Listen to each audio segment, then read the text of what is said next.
and welcome to The Content Bite, a podcast for freelancers who use their words to make money. I'm Rachel Smith, a freelance journalist, copywriter, and content producer. I'm also the founder of Rachel's List, a jobs board and community for Australian writers and other creatives. And I'm Lynne Testoni. I'm a journalist and a content writer as well.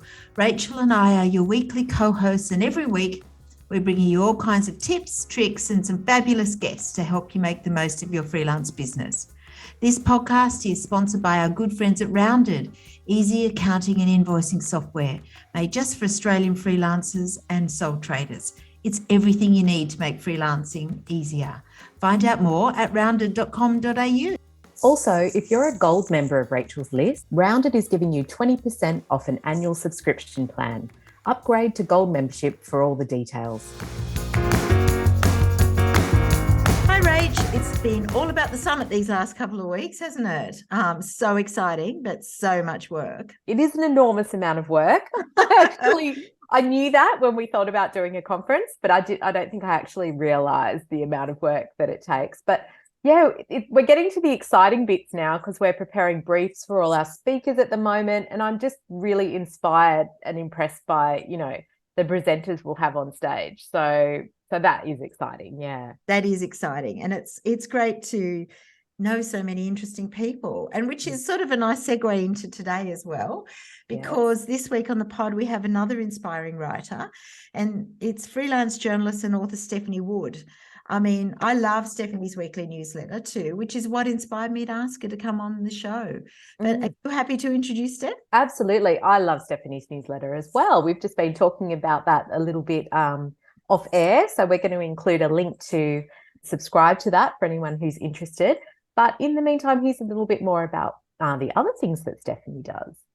Stephannie Wood is a features writer and author, writing for publications including Good Weekend magazine, The Guardian, and Vogue Australia.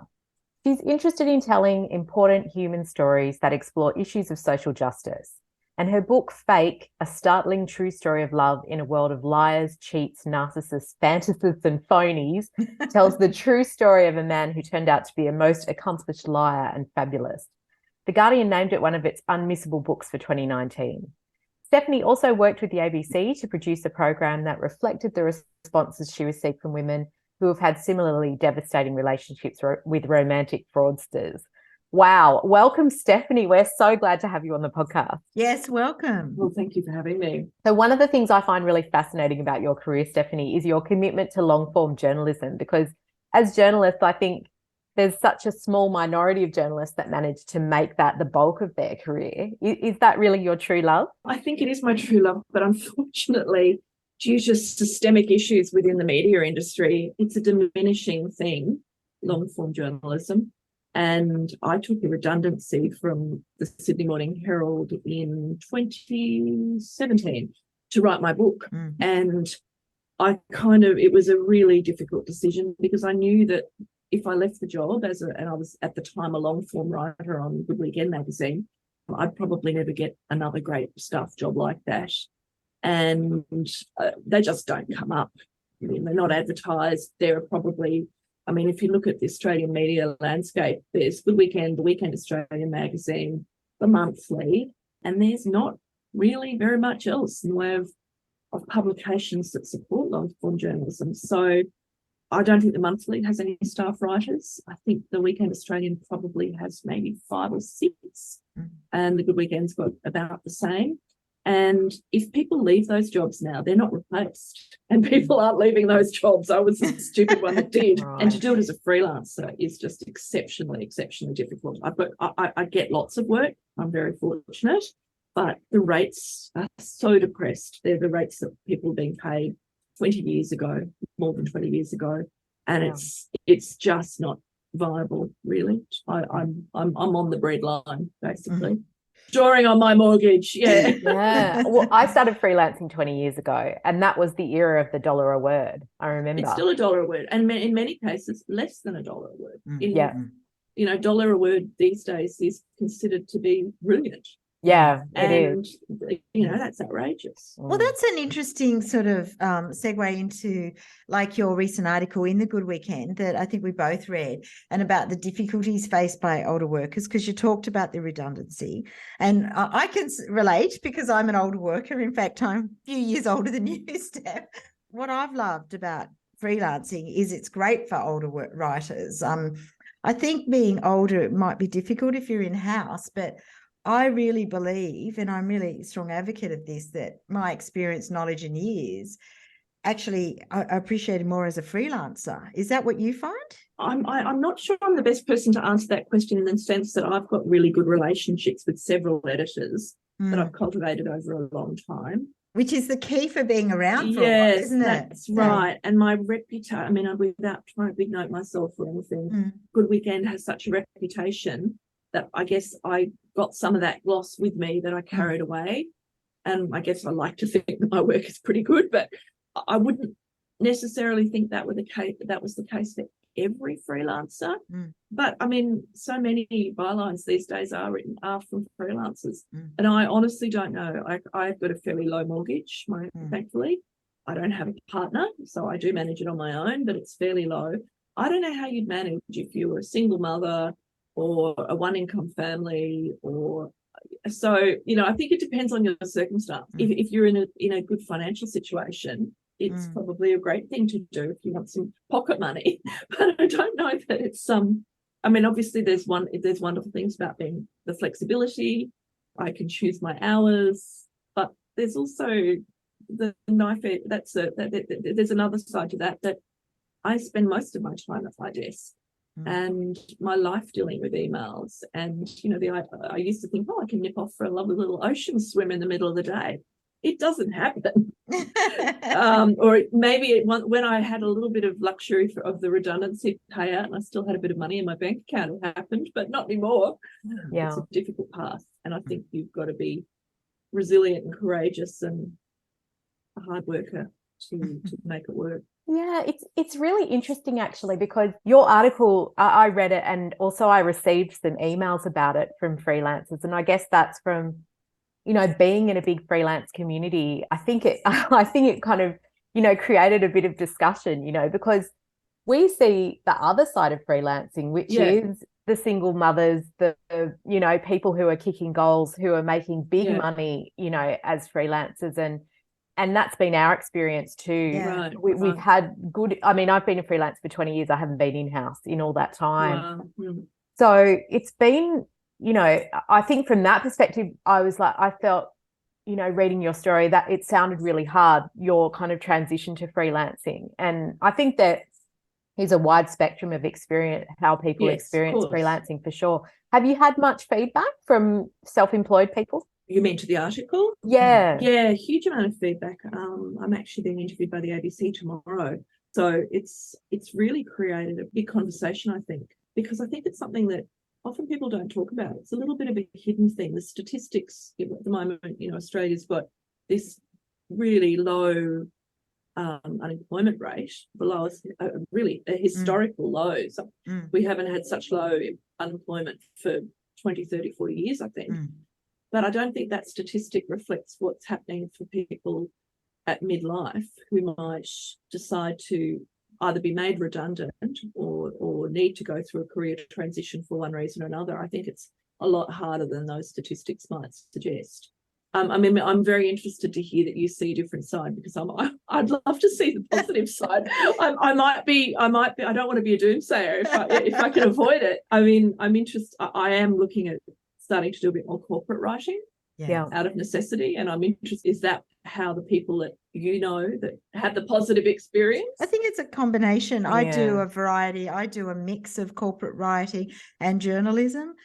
So I probably do about 5 or 6 reporting writing a month, and I supplement that with corporate things, and also other sort of things like project management, and obviously podcasting and some presenting and things like that.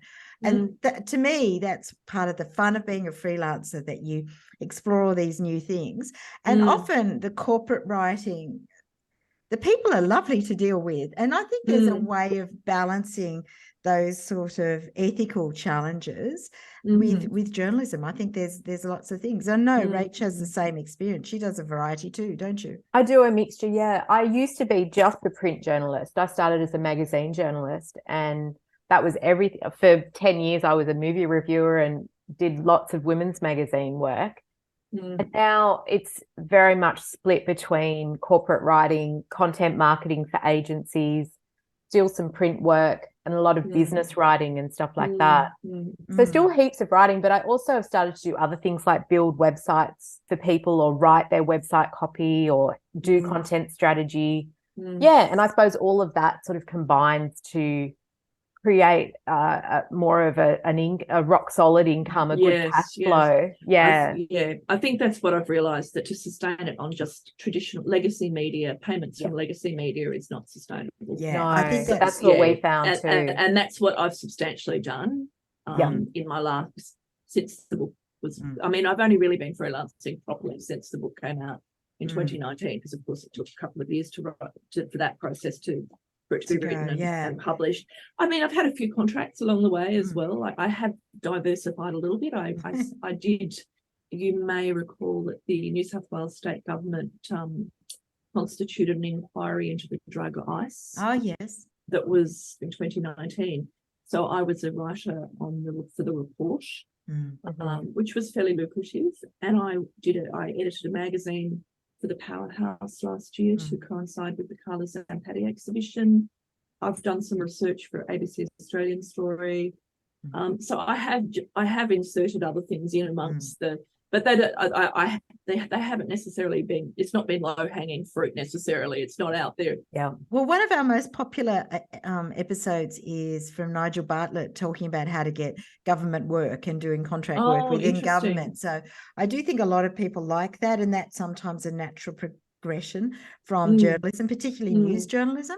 I think the other really big thing that has helped people we know build their businesses is being in the right communities and creating those networks around you, because you just invariably pick up work, or you're, in the right place at the right time, and your visibility rises. I think, Stephannie, are you in the Freeline group? Have I seen your name? Yeah, I'm in there. I'm a lurker. Yeah, I'm a bit of a lurker myself, but that sort of thing is one thing, and they often post jobs in there. And the same thing with Rachel's List, but there are multiple groups, like there's copywriting memberships and all kinds of things out there. And I guess, coming back to your question earlier about, is long form writing my true love? I guess it is. So there's a small amount of, a large voice in my head going, this is what I want to do. Yeah, I know. So that's the adjustment that I've got to come to terms with, I think. I think if I had my choice, I would just want to do magazine writing all the time. So no, I'm recognizing and coming to accept the need for some compromise. Rebalancing my portfolio. Well, I mean, I think that sometimes the corporate work and the content marketing is what subsidizes you to do your real love. And I think that, and sometimes that's not even long form writing. Sometimes it might be yoga, or it could be, spending time with your kids, whatever you need. So I think it's always a bit of a balance. I'm so interested to hear about the change from being in-house to essentially doing long form writing as a freelancer. When you were in-house, I'm guessing, were you working from home or were you going in? No, I did sometimes, but I was mainly in the office. Right, okay. And this is all pre-COVID, of course. Yeah. So the working from home thing was, some people were able to do it depending on their roles, but it wasn't as big as it is now, obviously. And usually I'd work from home when I really needed to concentrate on writing something. That was generally my approach. But no, I loved the office environment. And living alone as I do, and now working from home alone, it's been quite an adjustment. That sort of, I've got a dog. She's here at my feet, wanting to go out for a walk. She's saved my sanity. So, but working from home was a real adjustment for me. The isolation of it, particularly. I mean, there's something thrilling about a newsroom environment as well, even if you're not reporting that day's politics or that day's big crime story. You're there feeling the energy of that room. And generally, not always, but generally journalists are pretty interesting characters. So you're surrounded by great wits and live wires and eccentrics, and it's such a fun environment generally. And I really miss that. And I did go looking when I first took my redundancy for a co-working space, and I looked at a whole lot of different places. And I guess I was trying to recreate the newsroom environment, and that was never going to happen. So in the end, I decided I would just work from home. But I'd love to be back in that world. But I mean, newsrooms have changed so much. You know, the real eccentric characters. You know, I mean, I started in a newsroom when people were still allowed to smoke in the workplace. Yeah, and there were still there were computers just coming in. So I'm dating myself a little bit there, but it was so much fun. It was so interesting. Yes, I can relate to that. In fact, at my job as a cadet journalist, used to be doing the twice daily cigarette run for all the old sub-editors and things. Yes, yeah. Yes, that's right. And getting all your work slashed with the red pen and I went through that on magazines as well. Yeah. So talk us through your average week. Are you usually working on a couple of different stories, or? I'd love to hear your thoughts about this, because I'm usually working on about 5, 6 or 7 different projects at any one time. And I really find that quite a challenge to divide your brain in that many ways. Yeah. And to meet deadlines when you're juggling so much. I've got a whiteboard somewhere here behind me, which won't be much benefit for your listeners, but yes. I mean, it just allows me to see a map of what's coming up and where the in red where the deadlines are. And so, I mean, right now I'm working on something for Primer, which is an online women's publication. Oh, we love Primer. I'm doing a story, a domestic violence related story for them. I work with a really wonderful editor there called Anna Saunders. So I've got Primer on. I've got the story for The Guardian that I have had to put in the back burner. Sorry, Alex, my editor there. I've got another Good Weekend cover story that I'm working. Well, hopefully it'll be a cover that I am looking on that whiteboard going, holy shit, it's storming towards me, and I've got a lot of work to do on it still. There's a travel story for Good Weekend that's due next Monday. And then every week the newsletter, which takes a lot. You were saying time. Takes about a day easily a day in itself. And you know, that doesn't include a lot of the reading that I'm doing behind the scenes. So it's a life admin goes out the window.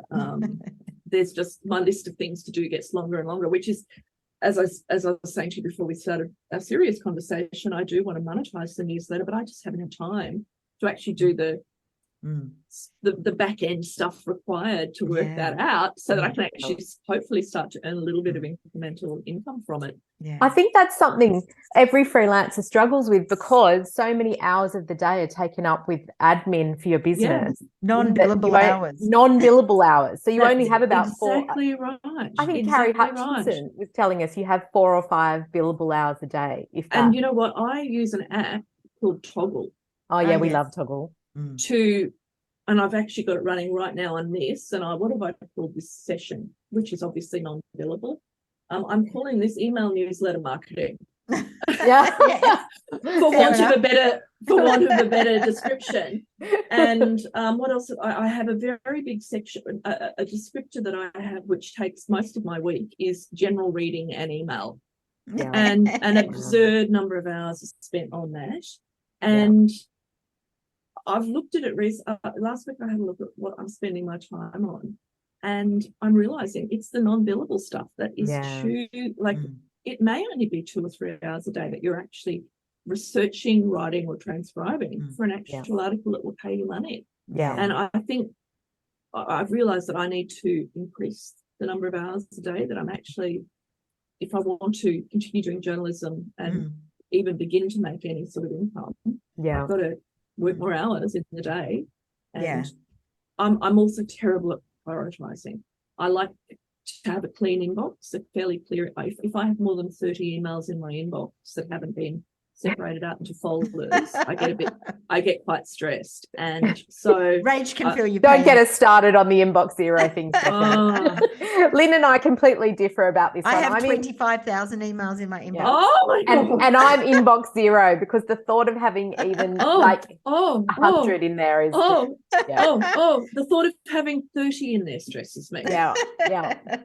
Everything needs to be filed. I'm with you. Yes, absolutely. But that takes time, doesn't it? Yeah. And it means that, and I'm dreadful because I spend the first hour of my morning, sometimes less, sometimes more, doing that.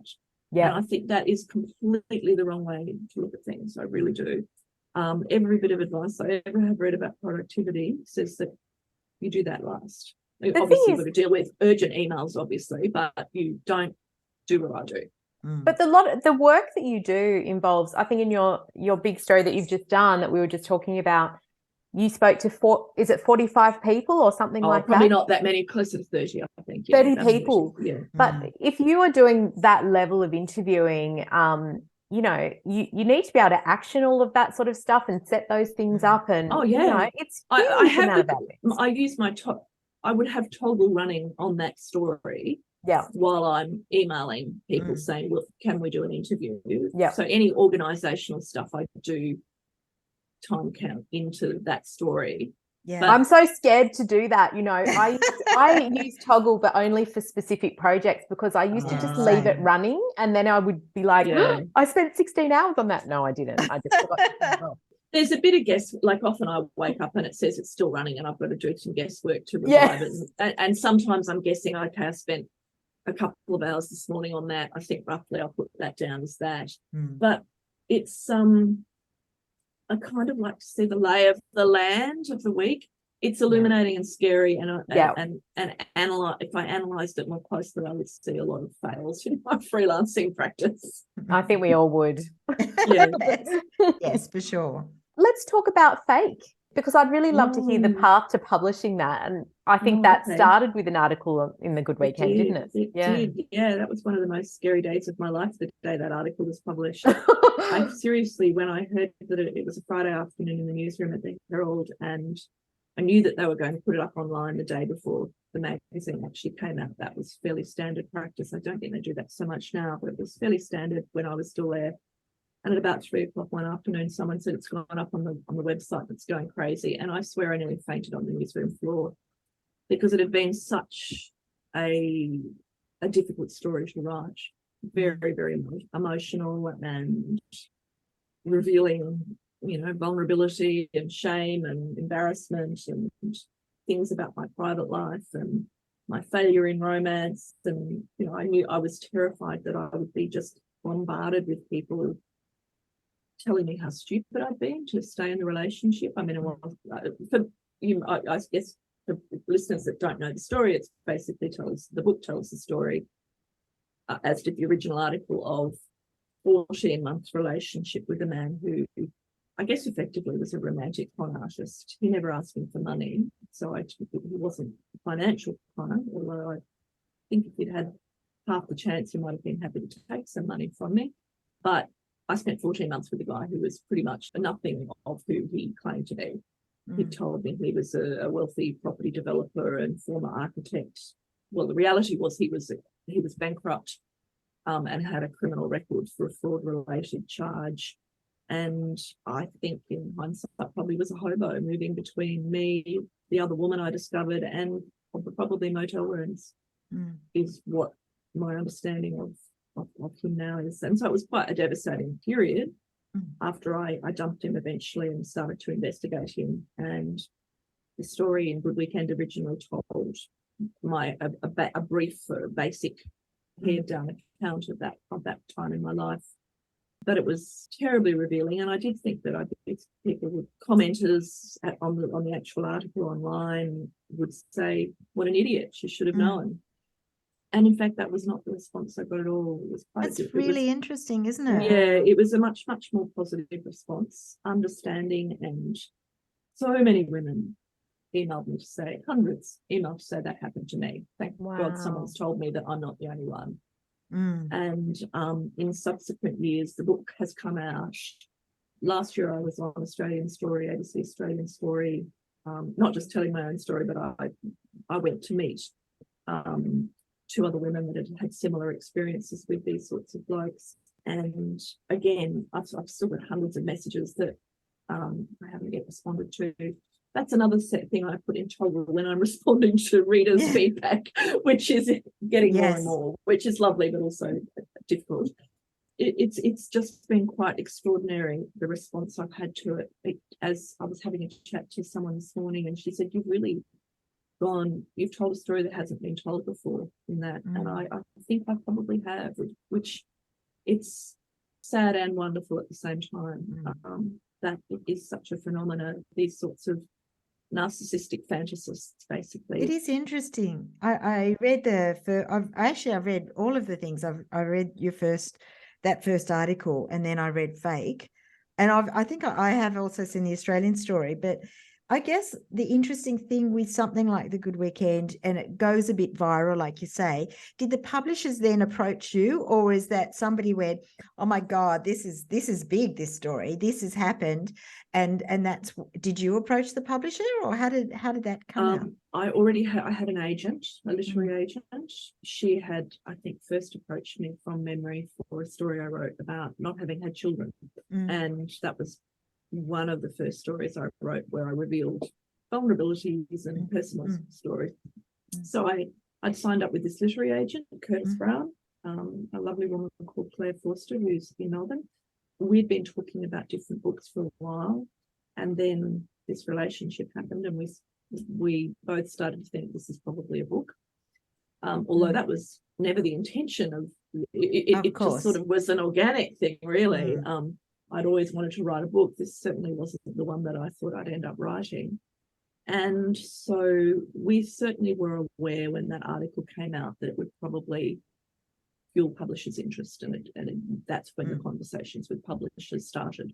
Yeah. That's another thing on my list of things to do. I've got a proposal for another book that I'm working on, but yes, it sort of slips down the line of priorities.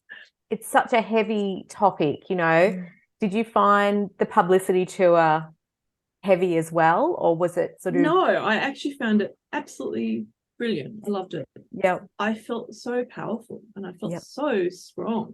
Did it take back your story a bit? Yeah, it helped you put your story a little up. bit of that. Yeah. Like empowering. I felt really I think also the fact I've written a book. Writing a book is like not easy. It was a really hard. It's just sheer bum on seat, eyes on screen, focus, work, commitment, organization, and it was really intense. I had a year to write the book. I had a lot of research. The book doesn't just include my own story. I've interviewed a whole lot of other people who have similar stories. I interviewed researchers. I interviewed psychiatrists. I wanted to know about what the human brain does when it's in love. I wanted to know, why do we make these sorts of decisions in relationships that we do when, in hindsight, it's so clear that they weren't good decisions. So what makes us do that? I looked into cognitive bias, which is a whole scientific field of study. I researched, also did some research into personality disorders for the book, because I think it's fairly clear that my ex-boyfriend had some characteristics of a personality disorder, one or more. So it was an intense year of writing simultaneously and researching and writing simultaneously. And that was a great juggle. So I think the feeling of strength I had at the end of it was, I did it. I finished that damn book. And then as I did media, like I was on ABC Conversations, the response was just so lovely and warm, and women were saying, thank you for sharing your story. And people, it was just a warm response generally, with very little. So lovely, so reaffirming too. Very little negativity, and so it was just great. I wouldn't say that there's been miserable days since then. It didn't, every life has its ups and downs, but I would say that as a result of the experience, I'm a really fervent believer in the power of telling stories as a way of dealing with trauma, I suppose, because I never give a thought to that bloke unless someone asks me, in this context, talking about the book. I don't give him a second thought. He's just not on my radar. And I feel as if, I think there's something called exposure therapy. Yes. Quite seriously, I think it's used in trauma therapy, like for people who might have come back from, being in a war or being in a humanitarian crisis, to expose yourself to it so that it no longer holds power over you. And I really firmly believe that I have so little time to think. It's so not on my radar what actually happened to me with him, that I really think that the endless talking about it, because I've had to, for the sake of media, writing the book as well. Writing the book, the endless talking about it. I've written several articles since then as well about it, just for promotional, like general, to help push the book. I think that was a form of exposure therapy, and I'm cured. Yeah. It doesn't mean that there aren't other struggles in life, because that's life, but that one I've dealt with. That tick, it's gone. Wow. That's so great. I will keep that in mind for all the different things. Yeah, but I mean, it is really extraordinary. I continue to get emails several times a week from women saying, who've either just come upon Australian Story, or who've just read the book, or somehow in some other way they've heard about it, who say, oh my God, thank you, you've told my story. Or it's ridiculous, the number of women that are still writing to me. And I now regret that and I've responded, I'd say, to probably 70% of the messages I've had, and I'm behind. I regret now that I didn't ask for the name of the people concerned that had done them wrong. And then I would have a dossier of names of Australian. Start a website. Men. There's some. I mean, I would say it's not just men that behave this way, but they certainly. Most stories I've heard are about men. But then I would have a list, and I would be the holder of the list, the keeper of the list of names. Yeah. And women around Australia could ring me and say, do you reckon I should go out with this bloke? And I'd look at the list. I'd look at my list and go, 3 women have written to me about him. No, I'd stay right away from him. That would keep you in it, wouldn't it? It would keep me in it. And I never wanted to be defined by that story. So yes, exactly. It would keep me in it. Yeah. Oh, for sure. I'd love to just quickly circle back, because we talked a lot about your long form writing, and something that's so interesting to our audience is pitching. It's so huge, and getting a pitch over the line. And we had Barry Devola on, who talked to us about his long form journalism, but we always like to know how you get a pitch over the line. How much research do you do? And are you pitching the stories, or are they coming to you a lot of the time, the editors, and saying, I really want you to do, this could be a good yarn or whatever? How does it work? It's a bit of a mix for me. And again, because I've just got these great relationships with editors, if I throw a sentence at them and say, what do you reckon? Often that's enough. Wow. And I guess it's just been, it's because I've been working for them for long enough that they trust that I'll make it work. But I'm quite fortunate that I do have a lot of ideas. And I was an editor for a long time before I was a writer. And so I've done the puppeteering of an editor's job to sort of see what a publication needs. I was the deputy editor of the Sydney Magazine, and the editor of the Epicure section at the Age in Melbourne, a food section, and an editor of the weekend section of the Wall Street Journal in Asia. So my editing experience, I think, has really helped me see what a story is. I see them all the time, every day. I have too many stories in my head, and I've got lists of ideas that are as long as 2 arms, because just a curse often. So when you finish one, do you then think, okay, what can I start? Or you said you're working on multiple things. So as you finish one, do you go to your list? I often new ones supersede what's on my list. The list ideas just sit in the list and don't get done because new ones come to mind that are more current or more timely. So, I mean, I do, certainly the one I'm working on for Primer right now, Anna asked me to do, she came to me. The Good Weekend one, Katrina, the editor of Good Weekend, asked me to do, but the next one I'm doing for Good Weekend was my idea, and we've been talking about it for 3 years. So it's taken its time. It keeps going down the list, but it's finally coming up the list. The one for The Guardian was my idea, and I just had a chat on the phone to Alex, one of the editors at The Guardian that I work with. Travel story for Good Weekend, the trip came to me via a contact, and I said to Katrina, is this a story that you could use? And she said, yeah. So I'm in a very fortunate position based on my experience, I guess, and those relationships. But it is a combination for me. And if I were to want to approach an editor I'd never ever met before that didn't know me from a bar of soap, I would do a much more formal pitch. And I have done those in the past. It would be, I would try and make it as succinct as I possibly could. I would make sure that I'd done enough research to know it was a story. I'd make sure I'd done enough research to know that it hadn't been published before, particularly in that publication. I would know the tone of the publication. I would know the style of the sort of articles that they ran. I would explain how I proposed to do it, what I felt it needed, what the thesis of the story would be. And I would say, I've got this information. These are the sorts of people I would talk to and interview. This is how long I think it needs to be to tell it properly. Depends on the story, I suppose. But I did a big pitch a year or two ago to the New Yorker magazine, actually, for a story. And I'd spent a lot of time, a week or more, working on that pitch. And it got to an editor's meeting. I was excited to know, but didn't get further than that, unfortunately.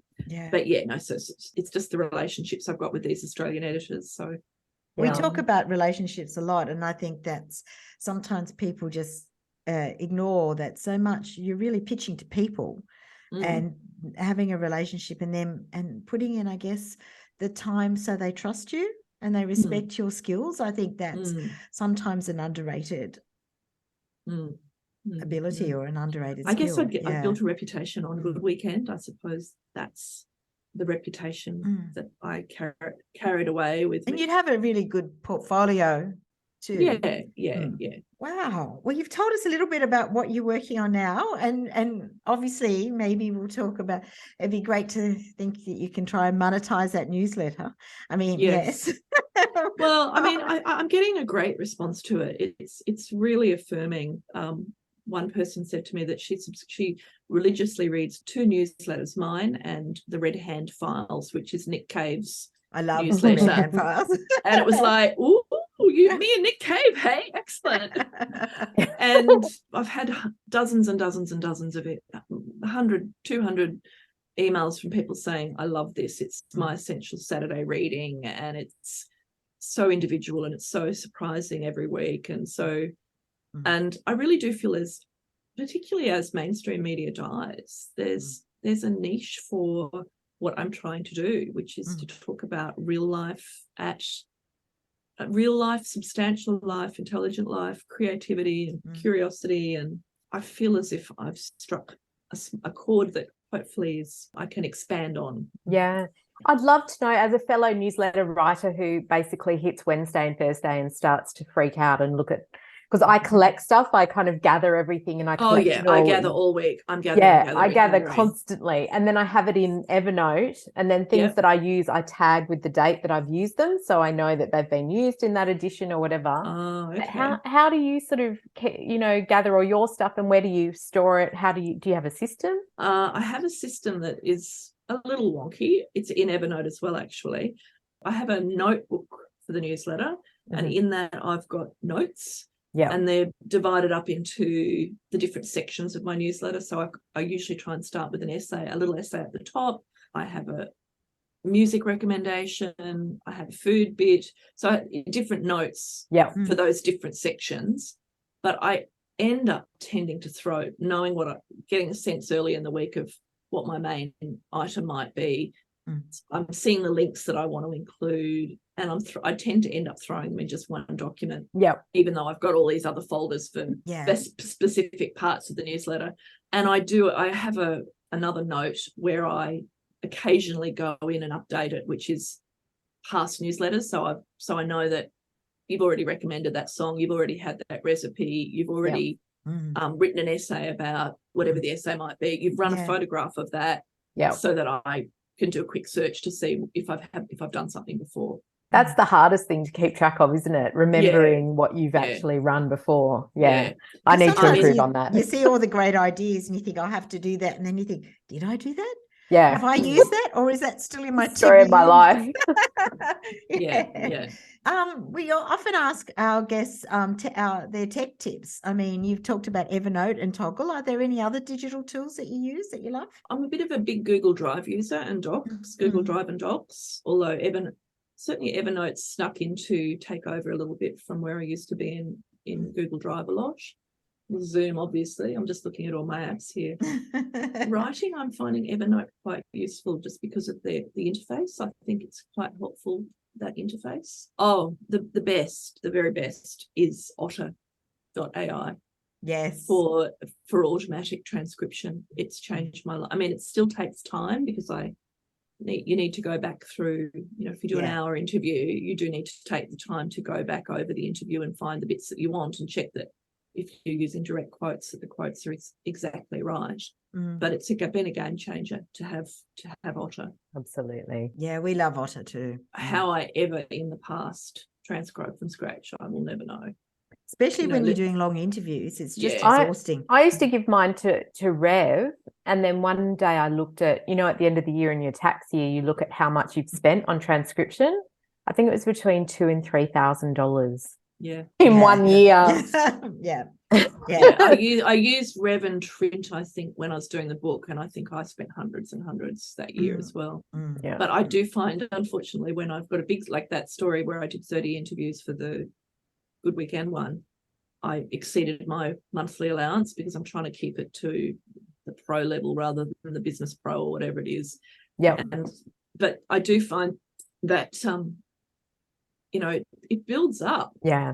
I use Rounded as my tax. Oh yeah, Rounded is our sponsor. Oh, is it? Cool. Yeah, they sponsor the content bite. Hi, Ollie. Okay. No, Rounded is good, but I've got extra storage. I pay for iCloud, and I've got to pay a bit extra for my Google storage, and I pay for a postbox, which I think I've had 2 letters in. But for the newsletter, you kind of need a PO box rather than your home address. Yeah. MailChimp costs me a bomb. Subscriptions like to the Atlantic or to the New York Times, ridiculous. It just goes on and on and on. In fact, I think I actually had more expenses last year than I did have income. Oh God. But that's the state of my freelancing life. Yes. Yeah. Well, hopefully we can get a bit more positive about income, because although I do think there's a lot of people who dream about the book and writing the sort of journalism. So I guess it's important to have a realistic idea of how financially sustainable that sort of career is, or that sort of work is. Yes. If it's not solo income. I'm going to be rebalancing my portfolio is the name of the game over the next 6 months, I think, unfortunately. Yes. How fantastic. Well, this has just been a great chat, Stephannie. So thank you so much for coming on and sharing your story and talking to us about your books and your writing and your lovely newsletter. We'll definitely put a link to all of those things in the show notes so that people know where to find you and where to subscribe to the newsletter. Anywhere else that people can find you that you'd like us to mention? I'm on Instagram, I'm on Facebook, I'm on LinkedIn, I'm on the dying Twitter. That is breaking my heart. Yeah. What has happened to Twitter? I never interacted too much there, but I learned so much from it. I sort of just lurked and learned and followed interesting people that said interesting things, and it's really declined in quality. Yeah, I'm on there. I'm hanging in there too, but it is sad, isn't it? I've asked to be invited, or I've put my application in for Blue Sky, which I've heard about that. Which is apparently the next Twitter incarnate, or the next Twitter-like platform that I haven't yet been. I think they've got a waiting list or something, and they're sort of releasing spots very slowly so that it has some exclusivity. I signed up for Mastodon, which is what everyone was talking about when Musk first bought Twitter, and it just was completely confusing to me how it worked. Yeah, and I think a lot of people found that. I can't do this. I can't do this. Yeah. Wow. Well, thank you so much, Stephannie. We'll definitely put all those links, won't we? Yeah, we will. Thank you. Excellent. Brings us to the end of our show. Thanks so much for everyone listening, and it's lovely to chat with Stephannie. And don't forget to leave us a rating and review. And thank you again to our sponsors, Rounded, easy accounting and invoicing software made just for Australian freelancers and sole traders. You can find them at rounded.com.au. And we'll be back again next week, won't we, Rach? We will. Thanks, everybody. Bye. Okay, bye.